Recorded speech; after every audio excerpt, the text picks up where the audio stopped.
Greetings, crew members. We're here with a new series. I wanted to start doing some shorter film reviews, stuff where I can just talk about some recent films I've seen, stuff I've liked, stuff I've maybe not liked, stuff that's been kind of middle of the road. I don't have a name for this series yet, but I'm sure I will think of something clever in time. I wanted to start this series with a review of the recently released of No Sudden Move to HBO Max. Now that's No Sudden Move, not No Sudden Moves, as I was mistakenly calling it throughout the entire time watching it. But going back and looking at the title, it is very specific in why it is move singular, and it's because it refers to the main character of the film. This film stars Don Cheadle as Curtis, Benicio del Toro as Ronald, with some supporting roles from Brendan Fraser, Ray Liotta, Bo Duke. Set in the 1940s, No Sudden Move follows Curtis, a career criminal who is hired by a mysterious figure played by Brendan Fraser to commit a kidnapping/robbery of David Harbour and his family, along with Benicio del Toro's career criminal and a smaller supporting role from Kieran Culkin. This film is sort of a noirish revival film. It's very clearly going for that sort of noir style that was popular in the 40s and 50s, that sort of film that you would see Humphrey Bogart or even the neo-noirs like Chinatown throughout the 70s. As such, you get some really good golden era gangster dialogue from the film. There's some really great scenes initially up front involving Brendan Fraser, Don Cheadle, and Benicio del Toro's character. There's an exchange that happens involving a vehicle and a back seat that's quite fun. Don Cheadle refers to a gun as a Roscoe, which is nice. The opening of this film I really liked. The first act I thought was very strong. There is a lot of good setup involving Don Cheadle's character Curtis. Curtis has sort of been a career criminal all his life, working for the various mob outfits, but recently he had a job that didn't go well. Some people would rather see him dead. He's sort of half in hiding. There's a lot of talk of Frank, who is later played by Ray Liotta's character, who is a mob boss. Nobody wants to work for this guy because this guy apparently set everybody up on a previous job, and that's brought up quite often throughout the initial start. But Brendan Fraser plays a mysterious figure who hires him, name of Jones, and Jones wants him to kidnap David Harbour and his family, take David Harbour to his job at General Motors, where they will break into a safe and steal a green folder document that is very important. This document sort of becomes the MacGuffin and the overriding conspiracy throughout the rest of the film. It's what drives the plot forward. The initial setup and the initial first act is had me really well hooked. You really do feel like these criminals are threatening, unstable. You sort of, at first I had Benicio del Toro's character peg as the more violent, unstable one, but then we sort of learn that falls on Kieran Culkin's character a bit more. The tension of having to go get the document, the heist, these conversations. Of course, there's the ubiquitous neighbor who knocks on the door and has to be shooed away. It's all done really well. And then the initial turn of what happens with regards to the document, which I won't spoil here because I do recommend that if you are interested in seeing this film, I would seek it out and give it a watch. The initial turn is surprising and well done, and it's only until we get to the midpoint of the second act that I felt things started to become too muddled and started to fall apart narratively, especially with regards to a lot of the supporting characters in the film. The main thread of Don Cheadle's Curtis, I think, is the strongest. His performance is definitely strong. He embodies the title of the film in that his character isn't the kind of guy to make a sudden move. He thinks everything through. He wants to know as much information as he can. He asks questions about who he's working for, about what the plan is, about why they're doing things.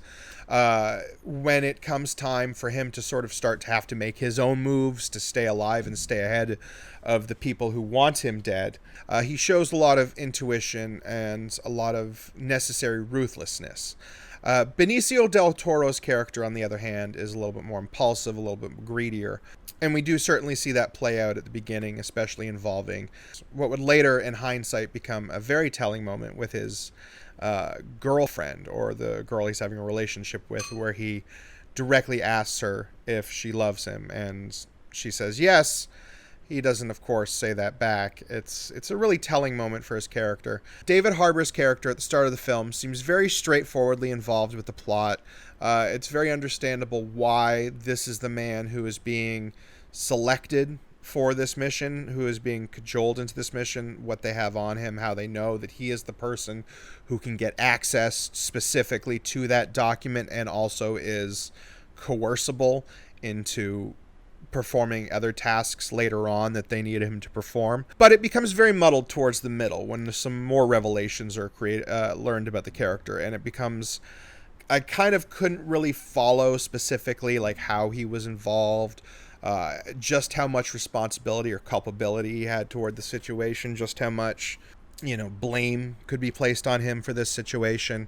He certainly is in line with the noirish identity, which is that there are no heroes or villains. There are only characters that have selfish or self-interested motivations. Sometimes those interested motivations can line up with the greater good. Sometimes they very much can work against any sort of semblance of morality or justice, but they do it because they live in a more complicated gray world. And this film certainly is no exception. There are no outright heroes in this movie. There are no outright people to sort of identify with, in the sense that, you're not really necessarily rooting for the characters because you like them. You're rooting for them because you're in the situation with them and you can feel sort of the pressure they're under. But then they make decisions later on, mostly involving greed and mostly involving sort of not understanding the hand they've been dealt and the situation they're entirely in, that backfires on them later. There's a fun cameo later in the film near the end of a rather famous actor playing the sort of character that you see at the end of these films, the sort of mastermind behind these things. And he has a really nice speech a few times about like the way things work, about privilege, about how he is able to make the rules and people like Don Cheadle have to just follow the rules. But there are a lot of threads in this film that I feel like were dropped and not explored enough. Certainly there is a blink and you miss it lesbian subplot that's brought up once and then very quickly dropped, that has almost no effect except to give a little bit of flavor. There's also a subplot involving a neighbor and her not too great husband.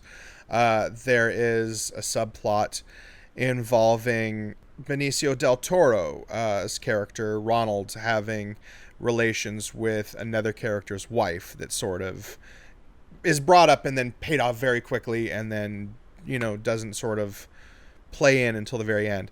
The ending itself I found mostly unsatisfactory. The ultimate conspiracy itself is also kind of played out in terms of, it's very typical for this kind of LA-based noir setting. It's not too much of a spoiler to say it involves the three big car companies of General Motors and Ford and Dodge. And it's the kind of thing that honestly was the main conspiracy behind Roger Rabbit years ago. And I mean, if Roger Rabbit has already done this plot, it's a little bit played out at this point. I would have preferred that it had something that had been a little bit more fresh or inventive, or maybe looked at something in a new way that had never been, kind of brought up in a film noir. But it plays it safe, and it kind of gives you just the standard noirish conspiracy, the standard like Philip Marlowe style investigative crooks on the run conspiracy. The very, very last scene I found pretty satisfying. And again, really speaks to Don Cheadle's character and sort of his arc throughout the movie. There are a couple stylistic choices that I wasn't too keen on. One of them that was the most noticeable was the use of this anamorphic ultra-wide lens. You see it quite often through the film. It's whenever they're panning across sort of the wide shots, you see a lot of distortion at the edge of the frame. You see a lot of A lot of warping. I get the use of this lens. That it's sort of an older lens, it looks like. It's something to sort of mimic the style of the film at the time, but it's widely overused. They seem to use it for almost every location. You can see this kind of like stylistic choice, or you can see this kind of artistic use of it in movies like The Favorite, where it's used to accentuate kind of the scope, or the one scene in the original Suspiria where it's sweeping over the gymnasium and all the beds. It gives you that sort of grand scope of everything you're seeing, but they're using it inside of a house in moments that are supposed to be maybe a little bit claustrophobic, and moments that are supposed to be a little tighter and intimate. In summary, the quality of the film starts really great in the first act with some great character setup, some fantastic dialogue, some real chemistry, but once the main conspiracy gets going, the plot becomes muddled. There's a lot of different story threads that seem to be lacking, and a lot of characters that seem to float in and out of the narrative without any sort of major development, and definitely only when they affect the plot. Benicio del Toro and Don Cheadle's acting, of course, is top-notch in the film. They have great chemistry.